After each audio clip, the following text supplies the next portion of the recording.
আমি এই বাকি পুতুলগুলো বিক্রি করে আসি। এ কি অনাচার হচ্ছে আমার সামনে? আমি দেবদূত, আর আমার সামনে এক নিরীহ বৃদ্ধাকে এইভাবে ঠকানো হচ্ছে। না, এ কিছুতেই মেনে নেওয়া যায় না। আমাকে কিছু একটা করতেই হবে। আচ্ছা বুড়িমা, তুমি এই ফুলদানিটা রাখো, আমি একটু ঘুরে আসি। ততক্ষণ তুমি যদি পারো তো 5টা তামার পয়সা জোগাড় করে রাখো। তামার পয়সা আর ফুলদানি এই দুটো দিয়ে যদি পারি তো তোমার নাতনির জন্য পুতুলটা দেব। তুমি তুমি সত্যিই দেবে বাবা? হ্যাঁ গো হ্যাঁ, তুমি বসো, আমি এই পুতুলগুলো বিক্রি করে এসে তোমার থেকে ফুলদানিটা নিয়ে যাচ্ছি, আর তোমাকে পুতুলটা দিয়ে যাচ্ছি।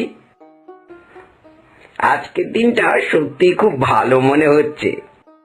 একটা সোনার ফুলদানির সঙ্গে 5টা তামার পয়সা, তাও একটা সামান্য পুতুলের বদলে। আমার মতন ব্যবসাটা কেউ বোঝে না। যাই, এই বিদেশি পুতুলটা বরং আমি একটা বড় লোক বাড়িতে বিক্রি করে আসি। এই বুড়ির বাড়িতে এই জিনিস শোভা পায় না। একে একটা সস্তার পুতুল ধরিয়ে দিলেই হলো।